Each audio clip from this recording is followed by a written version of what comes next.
This is Dialogue Assassination with research specialist Mae Brussell. For KLRB, I'm Gloria Barron. Well, Mae, we promised them last week that you would be doing the Manson trial this week, and I guess from the looks of things, you're ready. Yes, I'm ready and I'm not ready. I would like lots of hours on this, but it's really big, and we'll get right into it. I had 10 other subjects I wanted to talk about today, but it will delay the Manson story, so we'll go into it, Gloria, right away. Because in this world, in this strange world of covert overthrow of the governments and clandestine armies and secret operations, the problem we're facing is that you're working with two realities. You're working with what we assumed is the real way to function and move. And then we're working with a system of what we call power, exchange of power, economic power, power over people, controlling their lives. And in order to do that, you disguise certain persons and send them into roles to influence. They become actors on a stage, and they influence our minds in a way that is not real, but affects a reality that will touch us later. Apropos of the Manson thing, the Oda trial, the murder of the Oda family with accused murderer Frazier, goes to trial Monday. It's in the paper today. That was not a hippie murder. I've said it before. They took the trial out of Santa Cruz up to Redwood City. We'll do a show on the Oda trial, but because the Manson trial affects this particular geographic area, it's close to us. It's close to home. California was where the Flower Children were. Big Sur was the home of people like Joan Baez, Henry Miller, free souls, artists roaming. California was an important state in terms of conspiracies to kill candidates and presidents and to affect national policy, and it's part of the military-industrial complex. And I'm going to explain why the Manson trial, why the murder of Sharon Tate and the other persons in her home was a political massacre. And other researchers have done work on the John Kennedy, Robert Kennedy, Martin Luther King. I was the first researcher in the United States to turn the other people's minds to the fact that the same lawyers, the same planners, the same teams originated this particular massacre and what effect it would have on our society. It had to be planned well in advance of when it happened. And I'm going to give you my conclusions on the Manson. I call it the Manson trial because nobody talks about it being Charles Watson massacre. That's the boy who killed 7 people. But the news media associates the name Charles Manson. He made the picture on the cover of Life. He is the man that you associate with killing Sharon Tate. Many people don't even know the name Charles Watson because you're not supposed to know it. Right now there's a hung jury in Los Angeles on the decision of whether Charles Watson is guilty of murdering 7 people. He was in the home. He did the stabbing 40 times. He wrote Death of the Pig on the door. The jury can't decide if he was guilty. Now, my conclusions are, number one, that all of these persons involved, the major people, are agent provocateurs. They come at a time to increase violence, to come down on a segment of our society prior to an election year, and to make law and order necessary to protect us from the people at large in our society. Number 2, Charles Manson was a patsy. He is identical, historically, to Lee Harvey Oswald, Sirhan Sirhan, and James Ray.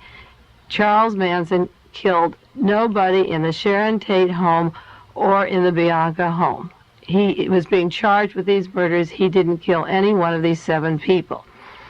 He was used. He was a person who had been in jail 22 of his 32 years of life. He was the product of our penal system.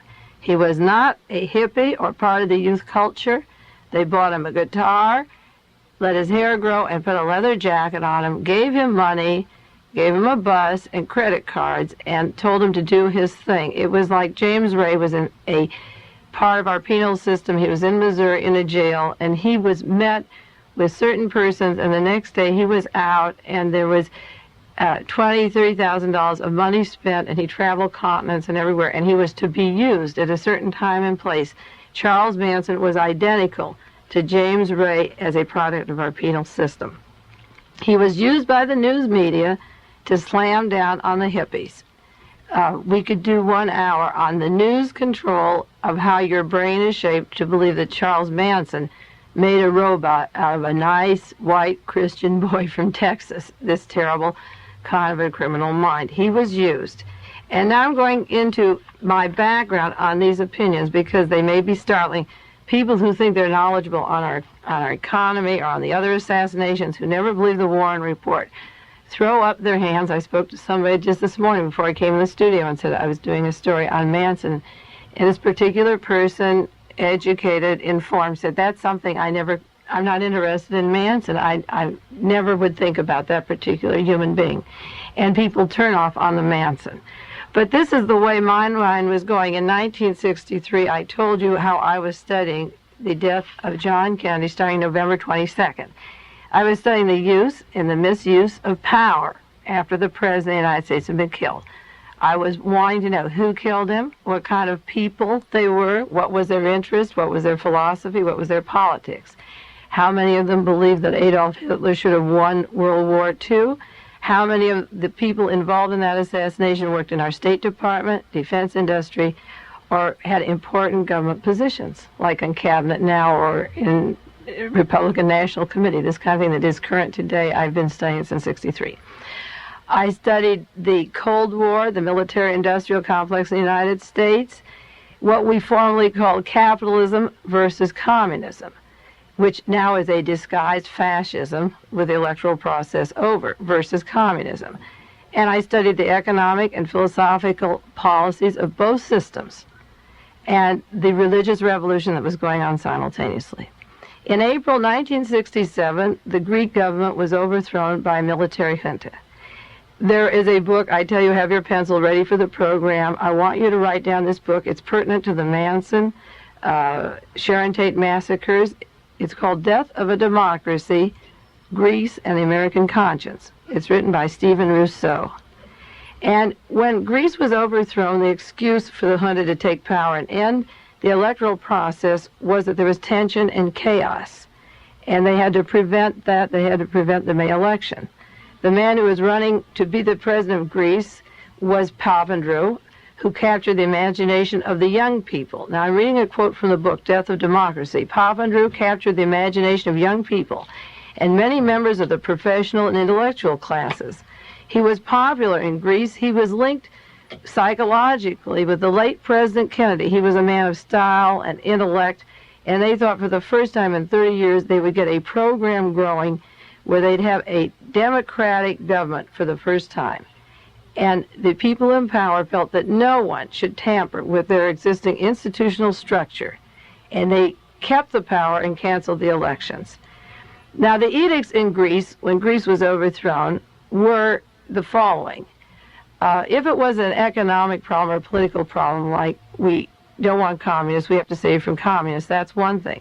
But the edicts that I noticed in 1967, in April, when Greece was overthrown, and I copied in my newspaper right away. I was reading the daily papers because I was studying power and exchange of power.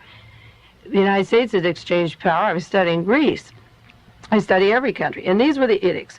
No gathering in the open country of more than 5 persons, and no gathering in any closed space at all. No anti-national propaganda such as anti-war or anything against a public official. No marches or dissensions, and we will now have what Rousseau described as a Puritan orgy. There would be no beards or long hair on the men, no miniskirts on the girls. The tourists included, everyone in Greece had to attend a Sunday church, mandatory. They called it a Christian coup because the Jews traditionally do not go to church on Sunday, but if you did not go to church on Sunday, you could be exiled to an island and arrested. That it was similar to the Inquisition in Spain. The students were to turn in every old history book they had, and it would be replaced with a new one. Racial purity was proclaimed, and the theories of Darwin and De Vries were thrown out. They were ordered to protect their Christianity on a public order that was passed in 1942 by the Nazis. It was reviewed again. All legitimate theaters were to submit their scripts. Does this sound, end the quote for 1 minute, does that sound like our own local theater where they're asking Power Play recently, in a theater in town here in Carmel, where the director was removed because they wanted to examine the scripts. Now let's get back to the other book, back to the quotations. They wanted the right to delete scripts or rewrite scripts anywhere from the Greek tragedies to the modern. Every play from antiquity to the present was to be censored. Music would be selected. Bob Dylan, the Beatles wouldn't be allowed at all. No music from Tchaikovsky, Prokofiev, or any Russian composer, even prior to the Russian Revolution. And Greek was quickly transformed into the first fascist dictatorship on European soil since Mussolini and Hitler. Now, I looked at those edicts, and I knew that the one problem in the United States was going to be a revolution that was coming along in our country, because just as I analyzed in 1963, on November 22nd, I said to myself, was Jack Ruby in that jail to kill Oswald, to silence him? My brain began to work with what I was reading about the edicts in Greece, because these were not communist edicts. This was a sociological thing. And I knew in the summer of 67, or this was the spring when it was happening, that something very big in the United States was coming to a head. Because I live in the peninsula here, I'm close to a movement that was growing, going back and forth from San Francisco to Big Sur, spending my summers at Sur.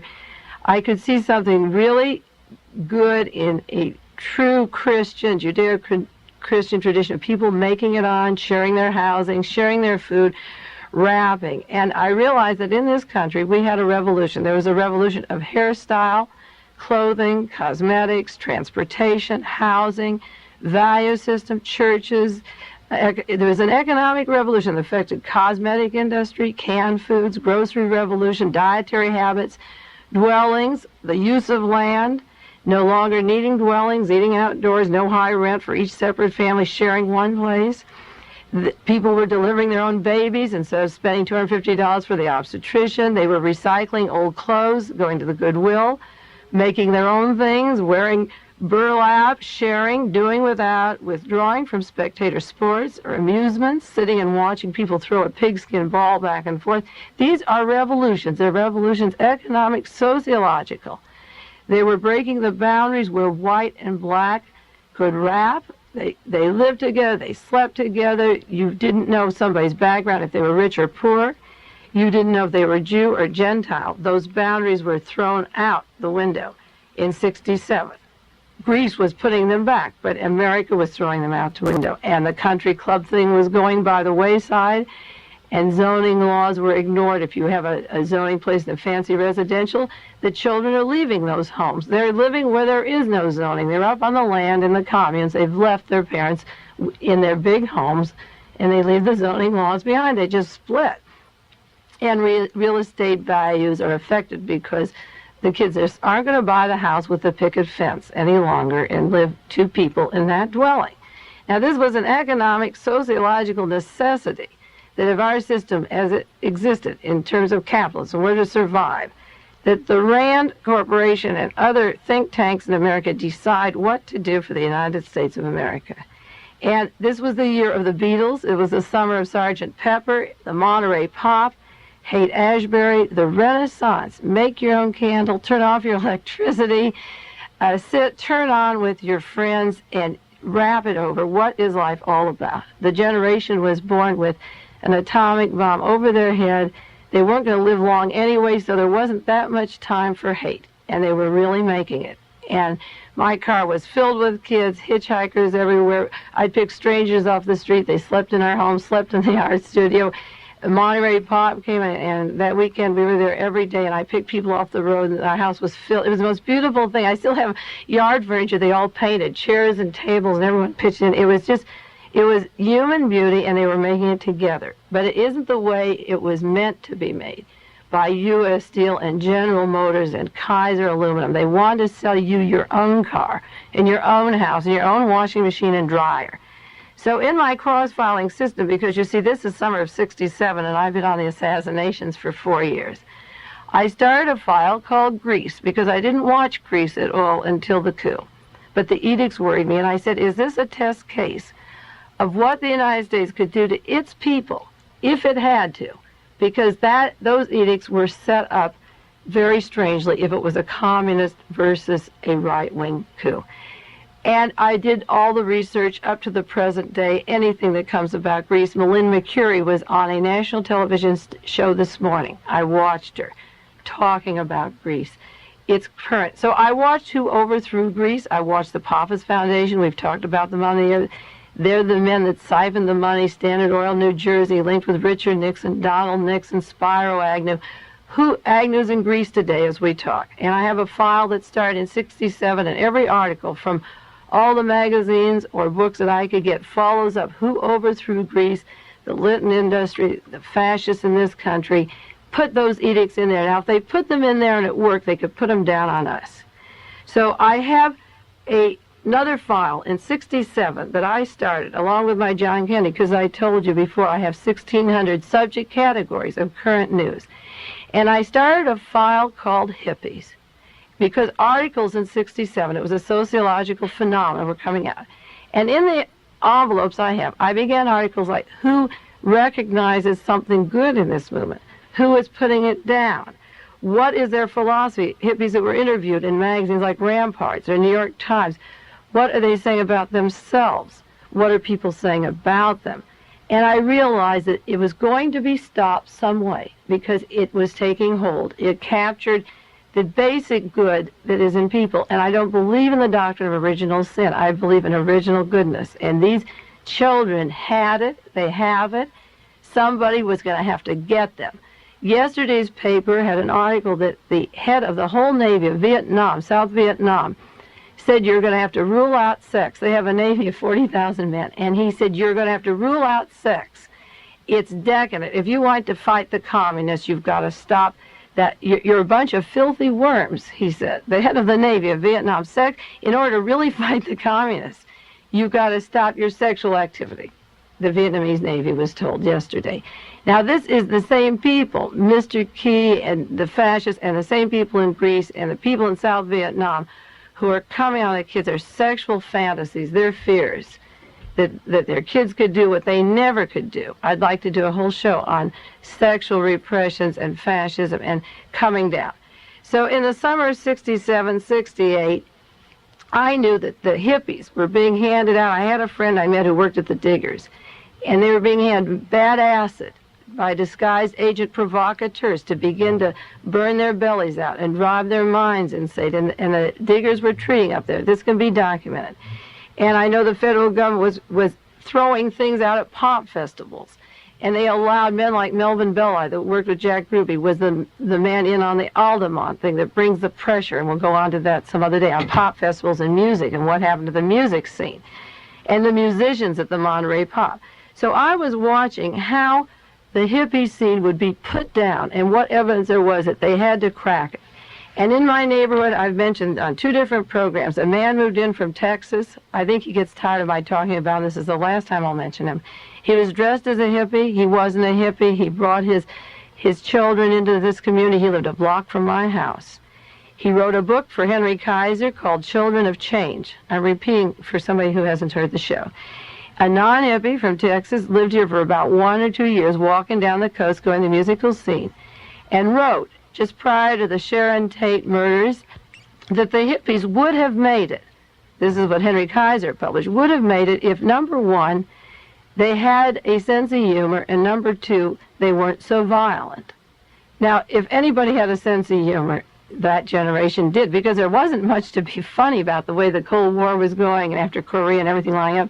And I have a button collection. People who've been in my home see it. I started this around those years, and I have a whole wall with thousands of buttons. And it's funny, and they did have a sense of humor. The kids were beautiful, and they laughed, and there were very funny things. If you read the button, it's a sociologically on the sense of humor of that generation. I collected car bumpers for a while, the stickers, but it got too expensive, so I stayed with the buttons.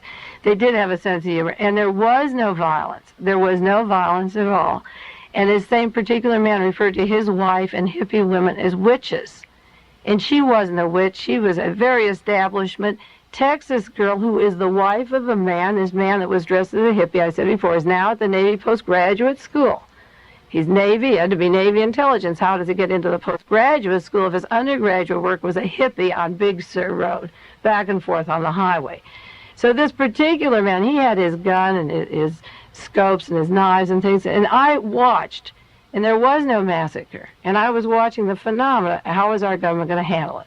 Now, in the summer of 1969, there was a murder in Hollywood, California, in which Sharon Tate, J.C. Bring, Mr. Frykowski, Abigail Folger, Steve Parent, Mr. and Mrs. Bianca were stabbed 44 times. The newspaper did not know who did the murders, but it read, in my mind, like a military ambush. It could be no other way. And it was described by people later as a military ambush. And for the reason of this, these many people were slaughtered. Nobody heard a sign. There were dogs on the grounds that didn't say boo. There was a caretaker in a guest cottage who didn't hear one gun go off, and guns went off. They didn't hear any screaming. Nobody saw getaway cars. The place was completely destroyed. There was time to put hoods over the people, ropes on their neck, leave signs and symbols that would come down on a particular group of our society, two groups, and split. And no, not a dog was killed or barked, and the fellow that lives on the ground said he slept through it. And the telephone poles, they shimmied up the poles, cut the wires, left all this obvious evidence, and split. And the way the wires and the lines were cut, I felt that it had to be a military-type ambush. Now, the total effect was to appear, or want to appear, if they didn't catch the murders of these people, it would come down on the blacks. That was the hope. Now, it's very interesting in my research on the assassination that the very first man to publish an article on the Sharon Tate murder in my collection of the murders, before they had a suspect, the murder was in August, and they found the suspects in December, was a man named Ed Butler. In October 69, he wrote an article. The man who publishes the newspaper that he writes for is Patrick Frawley of Schick, Razor, Technicolor, who is one of the third largest supporters of Richard Nixon, far right-wing person, and he hires Ed Butler to write articles for him. And Ed is an agent provocateur who worked with Lee Harvey Oswald in New Orleans. And when Oswald had the cover story that he was a communist because he did want to get into Cuba if he could, Ed Butler made a record for him where Oswald said he was a member of the Fair Play for Cuba, and he was the only member of the New Orleans area, and Ed Butler knew it. Ed Butler worked with Lee Harvey Oswald, so it's interesting that in 1969, the first person who has an opinion on who murdered these 7 people would be Ed Butler. In my collection of articles, we have Ed Butler. Now, what is his article called? It says, "Did Hate Kill Tate?" And he goes into the fact that the Black Panthers did this murder because the Panthers are tied in with the communists. And the evidence is that the Panthers killed these people to come into the middle-class America and spread terror. Now, this is what we call provocateurs, agent provocateurs, clandestine governments, where somebody is the first one in and he's tied in with all these other people and links, and he is taking your brain now and your gray matter. In the event they don't have a suspect, he is saying, here are the clues. Number 1, the hood over the draped bodies. Was it a turnabout for the Ku Klux Klan? Number 2, the rope found around their bodies, strung body to body, is ironic reminder of lynchings. Number 3, the words "death to the pigs" that were scrawled with the human blood over the front door. Was that a challenge to blue meanies? Remember, the Beatles made a movie about blue meanies. He's throwing the whole thing in. And number 4, Time magazine quoted an article that J.C. Ring was supposed to be anti-black. So you see that Ed Butler has you in the palm of his hand. If they don't have a suspect, you're going to think that the blacks come into fancy residential homes and massacre these lovely white people. To make that even worse, when the people were arrested, they admitted on their own volition that they took the credit cards from Mr. and Mrs. Bianca after they cut their bellies open and they went to the icebox to eat, and then took their forks and stuck their forks in their stomachs.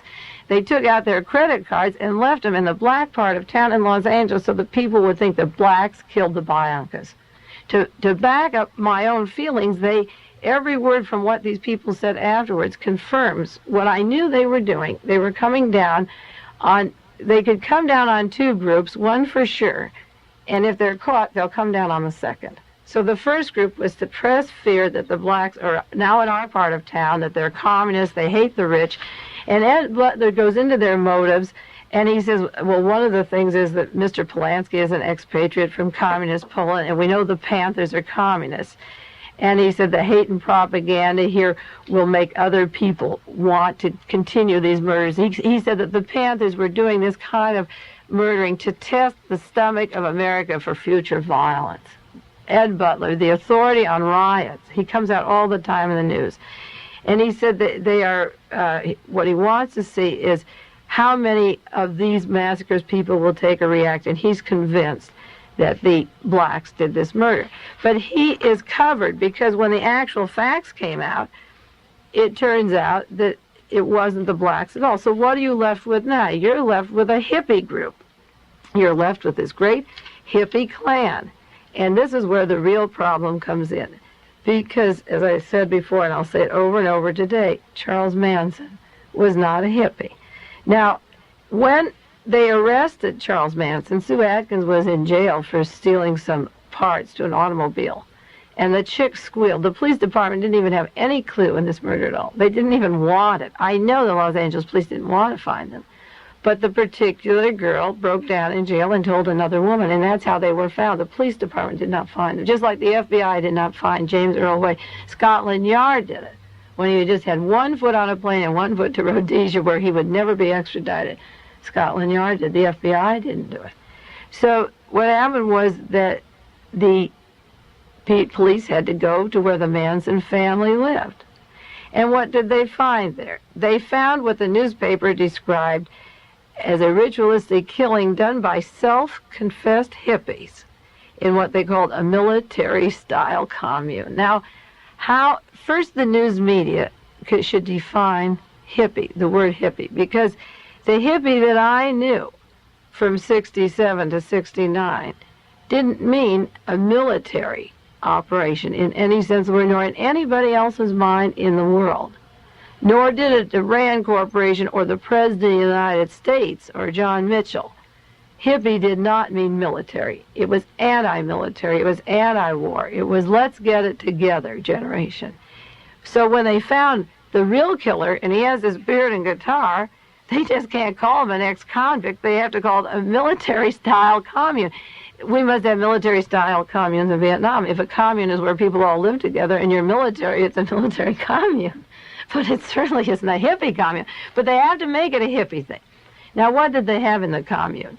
They had shacks with lookout points. They had telescopes. They had walkie-talkies. They had military field telephones. They had collections of knives and shotguns. They had four-wheel drive bicycles. The neighbors turned them in for threatening them. They drove all night and made so much noise. The neighbors said, you know, you keep us awake. And they said, oh, we'll kill you if you don't shut up. They threatened their lives.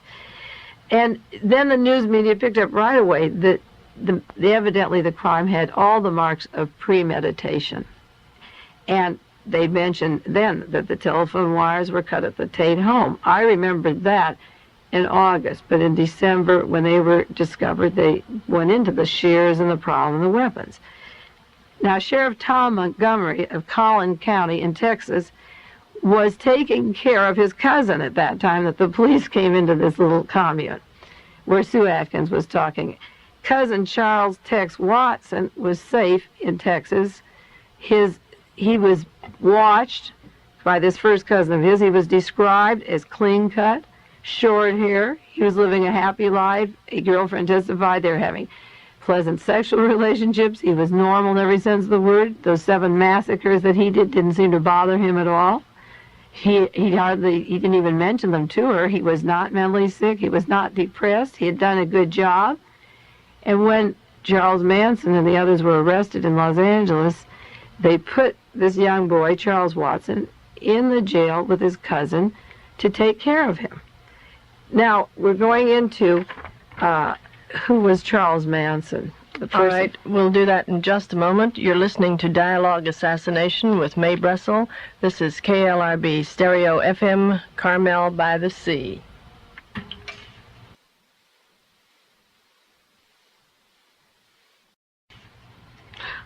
Now, we're going to talk briefly about Charles Manson and Charles Watson and the implications in this particular case and how I follow it and why it's of interest to me. Because in every case, beyond what the news media tells you. You're looking for facts. You're looking, like in the Oswald case, they tell you Oswald was a communist or he was a misfit in society. But then when I see my documents that he had cameras, walkie-talkies, electronic devices, security clearances, then I want to know more about Lee Harvey Oswald. And I want to know about Charles Manson because he was 32 and he did spend 22 years of his life in jail. Now, a prominent attorney by the name of George Shibley, who works with groups in the Middle East and Beverly Hills, has powerful connections, met with Charles Manson just before he got out of jail at Treasure Island. And no one will know what conversation transpired between Mr. Shibley or why he was up there or why Charles Manson, this unknown, this illegitimate child, a 16-year-old girl, no family or kin, no one would know how Charlie Manson would get such a famous Beverly Hills attorney to visit him before he's paroled. No one will ever know the conversation that transpired between those men. But what we do know is that when Charlie Manson got out of Treasure Island in 1967, at the height of the Haight-Ashbury scene, he had a bus, a large bus, and he did not buy it. He did not have a job. And he had credit cards for gasoline. Now, in the trial, some subject was made up that one of the girls stole a credit card from her family to buy Charlie gasoline. I am sure the parents would have had him arrested before long. You can't go for 2 years on a stolen credit card. Charlie was never arrested. And one of the questions in one of the articles I have is, it simply said he had a credit card. And in order to do a study of a covert operation or a murder or a simple murder, who paid the gasoline for Charlie Manson? Now, I know being locked up for 22 years and with a strong sexual drive, it may be fun to have 20 or 30 chicks around you, but they still have to eat, they have to have housing. Who was buying the machine guns, the walkie-talkies, the dune buggies? He was on the edge of the Mojave Desert. They didn't steal all of it. None of them were hardly ever arrested for anything. They had parts of expensive cars. They had material things that are warfare things, and they didn't ever get arrested. And the gasoline, once in a while, as punishment, the girls would have to go out and take food out of garbage cans. That was their punishment, maybe for not sleeping with Charlie or a guest or something like that. But for the most part, none of them suffered malnutrition. They had healthy babies. They seemed to be doing very well. They had guests at the ranch. Where was this money coming from the day he left that jail until the Sharon Tate murders? Just like I followed the money of the James Ray case from the day he left the Missouri jail. He went right to a trailer the first night that was open. There was wine there. There was everything but the welcome sign, and maybe that was there. And within a day, he had a car. Pretty soon he was on his way up to Canada, a resort, motel, and fancy place. Where did the money come from the time Charlie Manson was in jail until the Sharon Tate murder? Now we go to Charles Watson. This was a clean-cut boy who did these murders. He came from Texas. And the question was, where was he approached? How did he get into this case? Was it of his own volition? Last week, on the Monterey Peninsula, there was an article in the paper that a boy was picked up as a hitchhiker in Santa Cruz, and he was thrown out of the car near the Highlands Inn, and we talked about that a little bit on a show. And he was almost killed, and the subject of the conversation was that one of the 4 men who just about killed him, he said, I'm from the Manson family in Texas. And that caught my interest because I know that something very big in the planning stage of this particular massacre took place in the state of Texas. So I went to community hospital to discuss with this boy. This boy attended 5 years of college in the American system of education. He was about to go to the Peace Corps and go to the Philippines the next week, was almost dead out at community hospital after just going down our beautiful coast and being picked up and roughed up by somebody who claimed to be from the Manson family in Texas. Now, we don't know much, because it's never brought out at these trials, about the background of Charles Watson, except that he did appear with a beard in and became part of the Manson family. But when Charles Manson was arrested, a law firm sent 2 lawyers, went to Texas to see this particular boy, Charles Watson. And Judge David Brown, said to the lawyers from Beverly Hills, California, you take the next plane back to California, that I will put you in jail for 72 hours or fine you if you don't get back to California. And the lawyer said, well, wait a minute, that's our client. We want to see him. The lawyer that wanted to see Charles Watson was named Mr. DeLoach. And he called a press conference at a Dallas hotel. And DeLoach said this at the press conference. He said, I came to see my client, that Charles Watson had been in his office in Los Angeles, California, 30 or 40 times prior to the killing of Sharon Tate and the other 6 people in Los Angeles. DeLoach said his own background was that he was a Republican candidate for the state assembly in 1964, and he was chairman of the Young Republicans, and he belonged to a law firm on Santa Monica Boulevard in Los Angeles. At the jail, to keep Mr. DeLoach from seeing Charles Watson, were 20 Texas highway patrolmen, sheriff's deputies guarding him, and they fought the extradition for 8 months. Now, when you're talking about conspiracies or going into every avenue that has to be developed, in the course of the trial, Mr. Watson claims for his defense that Charlie Manson masterminded him, programmed him, that the hippie used magic, a Satan kind of thing, to control him, to use his knife to kill these people. That prior to that time, prior to meeting Manson, he was not involved in any kind of violence or altercation.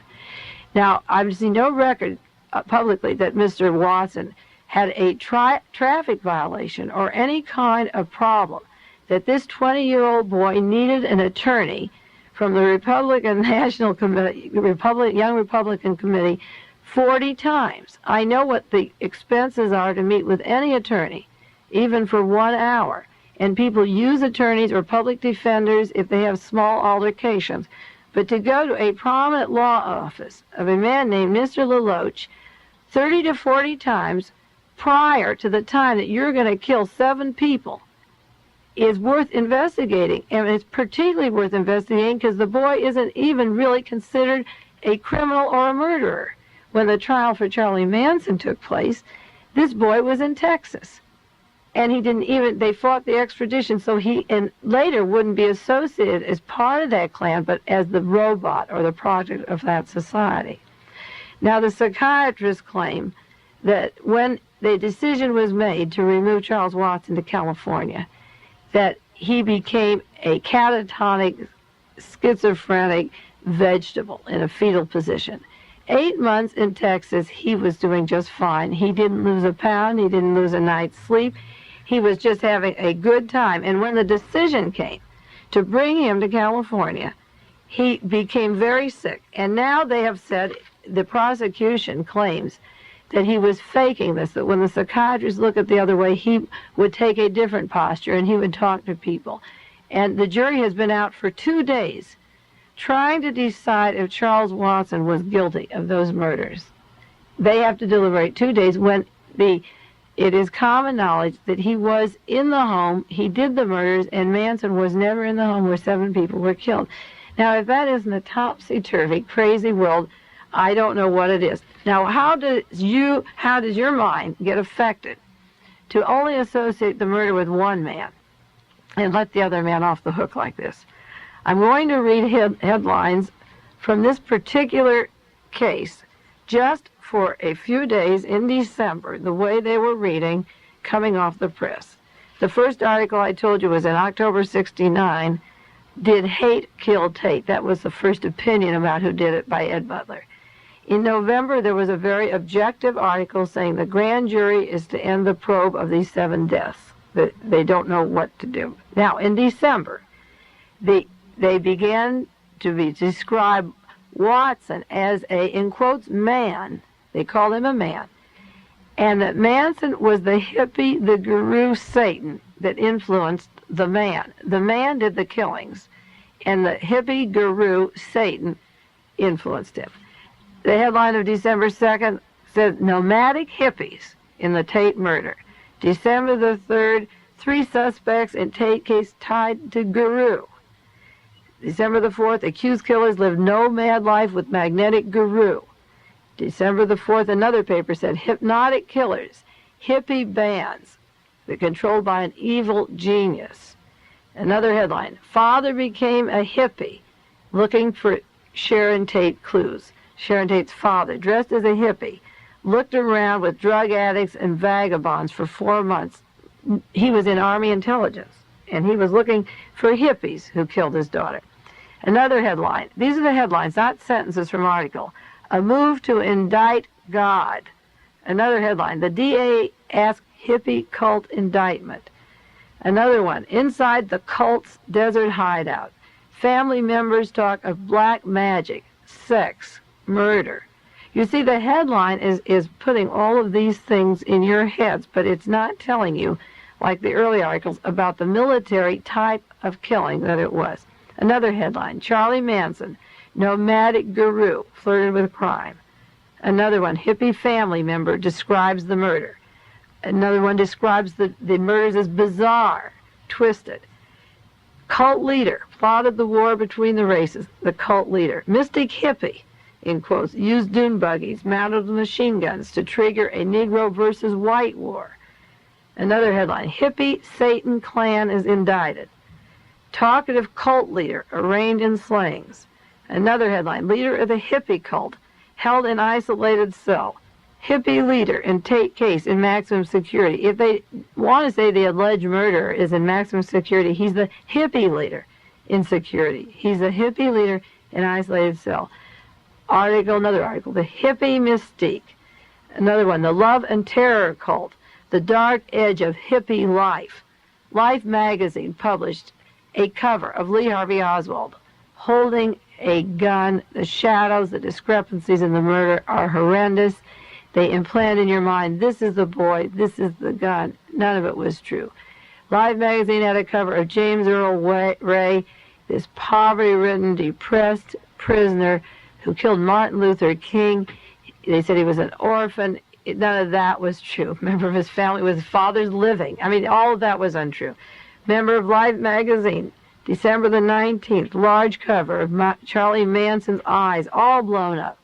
Not in Texas, not wanting to understand the American phenomena of hostility behind a blue suit and a white shirt and a necktie and short hair, the killer, not wanting to know how the Whitman boys kill, how the college people killed, the brain children, one of the brightest children in this town, Charlie Watson. Nobody doing psychological, sociological studies on the actual killers. No, Life magazine has a cover of Manson. Nobody would sleep at night or give a kid on the road a ride. I mean, you saw Manson's eyes. Not a chance. They call it the love and terror cult. Then Richard Nixon comes into the act. Headlines.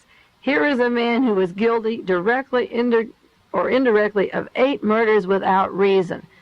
They hadn't even come to a verdict in the trial. Richard Nixon was in on the act. John Mitchell got into the act. Then headlines. Manson race theory. Rested on the Beatles, then began a long attack on the Beatles. Now, those are the headlines of 1 month in December.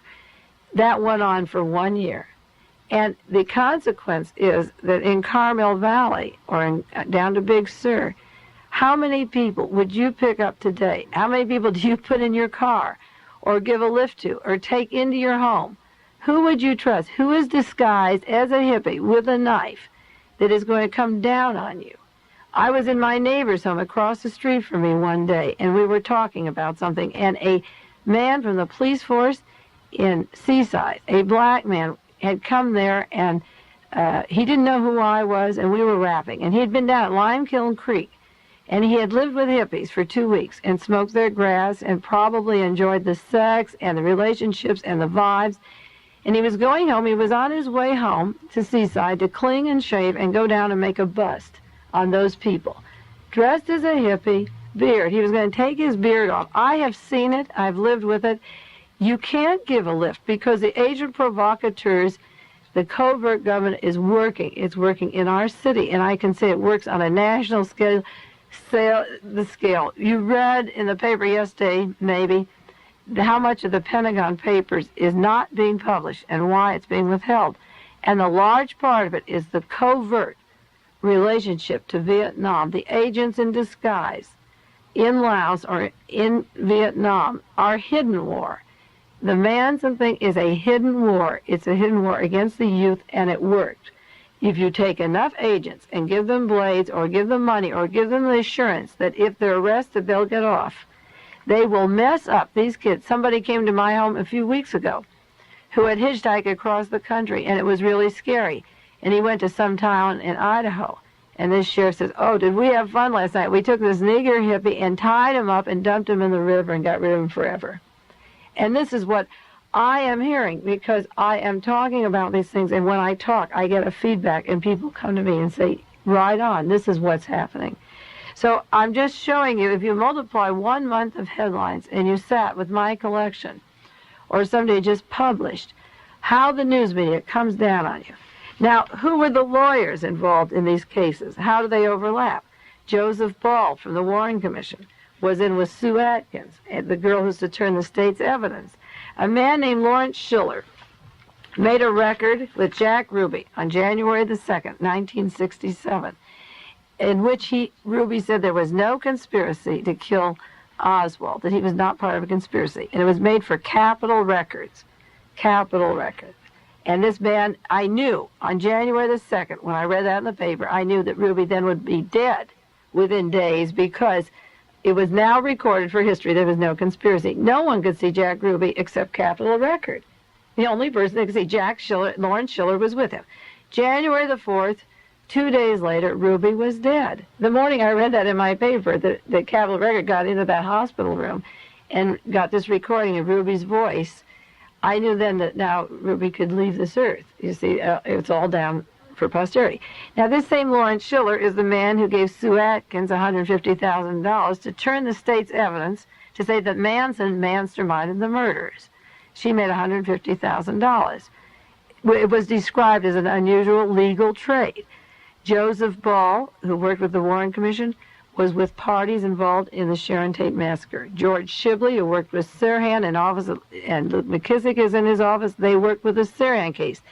They were in on the Sharon Tate case. The lawyers overlap. Now, Lawrence Schiller wrote a book about the Sharon Tate massacres. And this is the way his book starts. He paid this huge amount to Sue Atkins to turn state's evidence. And I'm going to read you what he had to say. I read you what Ed Butler said, who worked with Oswald. Here is Schiller. He said, where did it all start? We can see them going to San Francisco with flowers in their hair. They're flower children. The Haight-Ashbury hippies linked together in the history of the Americas of 1960. I'm going to stop the quote now to say, this is where we started this hour, that I began in 67 with those flower children and started a file in my filing system on the flower children, knowing that within 2 to 3 years, everything would break down on their heads. Now, it's interesting that Lawrence Schiller begins his book. Where did it all start? We see them on the road, those flower children. He said, a movement which sprang from multiple revolutions of the 60s, the new morality, the revolt of youth. The middle class watched them, relieved, happy to be spectators, when the Sharon Tate murder happened, because it was two out-groups that fell on each other. The people that were making with their loose, sexy implies and the drugs, it was two out-groups hitting at each other. Now he goes, and the youth of today followed the precepts of their forebears until this time. But mass communication changed everything and changed our youth. They traveled, they had experiences, information, money. And how could you bring people inundated with facts of life to believe the Puritan ethic? I'm going to digress again. Stop the quote. We talked about Greece. I was watching Greece for 2 years. I was watching the hippies. Here is Lawrence Schiller in the thick of everything, telling you just where I was 2 years earlier, watching how it was going to come down. Now we're getting back to his quotations. Young people, having rejected the ethics, rejected the laws which were based upon them, and they were right for a new liberation. And then he perverts the whole thing and says, when Charlie Manson came along, our chemical messiah, and the essence of their life was anti-establishment. They had thrown down the Puritan ethics, the laws. He implies they could become lawless and immoral and throw around their sex and their bodies. And they latched on to what he called the chemical Messiah. Now, who bought the LSD and the chemicals? Did our government pay Charlie's way, his bus, his gas? Was he a chemical Messiah, or is he designed out of Texas or Muscle Shoals, Alabama, where everything else is assigned and the lawyers are sent? Who designed Charlie Manson? Lawrence Schiller is telling you he's a chemical Messiah, and I'm saying somebody bought his chemistry. He didn't, it wasn't all handed to him. And the government brought it to him and put on his costume, his leather coat, and his guitar, and said, Charlie, get on the road. Now, Schiller says Manson drifted into the hippie scene, and he admits he was another ex-con seeking protective coloration from the hippies. I claim that he was an ex-con who went into the hippie scene to pick up the jargon, to do a job like the mafia does, a job like we do in Vietnam, like a soldier goes out to kill. We send boys out to Fort Ord for 6 weeks training, chanting, kill the commies. They pick up the jargon of the jungle because they're going to be in the jungle. They didn't arrive that way. We teach them the jargon. And Charlie Manson was taught because he was going to pretend to be a hippie. He hated the hippie being called a hippie. The book mentions it. He disliked being called a hippie. So they put him in a beat-up school bus, and they called it the Manson family, and they headed south. And Manson learned to play the guitar and to sing and write music. And that was his last occupation. This is what he was trained for in the federal prison. Lawrence Schiller tells you in the federal prison they rehabilitate you to go out on the street, and they bought Charlie a guitar. And he had an inkling for music, and he was a natural. He's probably horny as hell and wanting to get on the road anyway, you know. And he was just a beautiful natural. He had all this hostility. He said, I did it because I wanted to make it look like the blacks were doing it. I want to speed a race war. He's violently anti-black, and he could sing a song and carry a tune, and he had the natural hatred, and he loved the chicks, and he was just perfect for the role. He was just right for it. Now, Schiller went on that his livelihood when they let him out of this prison was that he was going to be a musician. Now, within 1 year, Lawrence Schiller says, Charlie Manson was out of prison mingling with the Hollywood stars in 1968. And the Manson family somehow was making it with the establishment. And they were going to be part of Hollywood's plushest parties. Now, Lawrence Schiller is telling you that a year later, Charlie is right in there with the biggest people of all. Now, that's pretty interesting, considering the lawyer that he saw before he got out of Treasure Island and the lawyer that Tex Watson is seeing before these crimes are committed, that these boys were wined and dined in the music scene, in the art scene by certain people before the massacres took place. Now, Lawrence Schiller said, in a true sense, the Manson family weren't hippies at all. Manson didn't like being called a hippie either. Well, I guarantee Lawrence Schiller that the hippies didn't like it either. He knows they didn't. He said the hippies didn't like it. I know they didn't. It ended everything that was really good that was coming down. And then he concludes the introduction to his book on Sharon Tate saying it was a strange, satanic whim that sent those people into Benedict Canyon. And I claim it was more than a satanic whim, that the book that Mr. Kaiser puts out in Oakland and advertises in Esquire magazine, and the use of this word Satan and witchcraft is a conceived program disguised as covert government to come down on this generation. And it has succeeded, and nobody really feels safe in the area or around the country. And the effect that they wanted has happened, you see. Now, I just gave a sentence from an article a few last week, and I'm going back to conclude with a few remarks of Marshall Singer. It was an article that was printed in April 1970, Observations on the Sharon Tate Massacre and Charlie Manson. And he says Charlie Manson is certainly enigmatic. Is he a victim or a monster? He's equal parts of Charlie Chaplin and Jack the Ripper. He had been arrested 37 times in his 35 years. And Manson said, I'll tell you, I'm not from your society. I've spent most of my life in a world of bars and solitary confinement. And my philosophy comes from underneath the boots and the sticks and the clubs that they beat people with, who come from the wrong side of tracks. And people like me are society scapegoats. And this is James Ray, the same thing, society scapegoats. Jack Ruby is society's scapegoat. He can be used. He's Jewish. He's poor. He's kicked around by the anti-Semites, the rich oil people. He's used when they want. He's stepped on when he wants. He is just a pushed around kid who wanted to make it in this world and be recognized as just what he is, and always carrying this heavy load of anti-Semitism and underdog, and playing a game with the military and the mafia and the oil people for approval and affection. If I do your work, will you love me now? The minute he shot Oswald, Jack Ruby said, I wanted to prove to them that I had guts. And he took the challenge. And Manson saying, people like me are society's scapegoats. Now, the article by Marshall Singer goes on to say that Lawrence Schiller got the confessions of this Atkins girl. She was 21 and pretty, and she would say that she was victimized by Manson and how she had to hold Sharon Tate in her arms so Tex Charles Watson could stab this particular female who was pregnant and all the other people.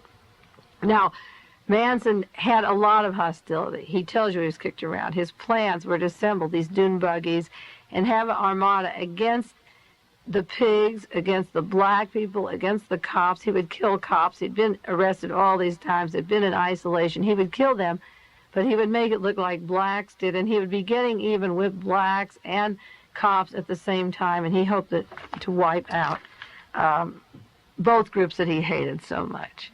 The article does say that in the early 60s, we had our own magical potions, and we had a handsome young president who held out promises, and when he was killed, a lot of the dreams went away. And when people like Manson break in with us, it is a reality too complex and too banal to understand. Now, in 1 hour, it's hard for me to really wrap up the complexity of this, because each week we talk about the covert government, the overthrow, change in the economic system. This was what the Sharon Tate massacre was about. And I hope that in this one brief hour, you can understand how minds all over the world can be affected by killing just 7 people and perverting the news media every day and every hour to keep this image going, where the truth of the murders is different than what the news is saying. Thank you, Mae. I don't see how you got it in 1 hour, but you seem to do it. Well, thank you. Okay.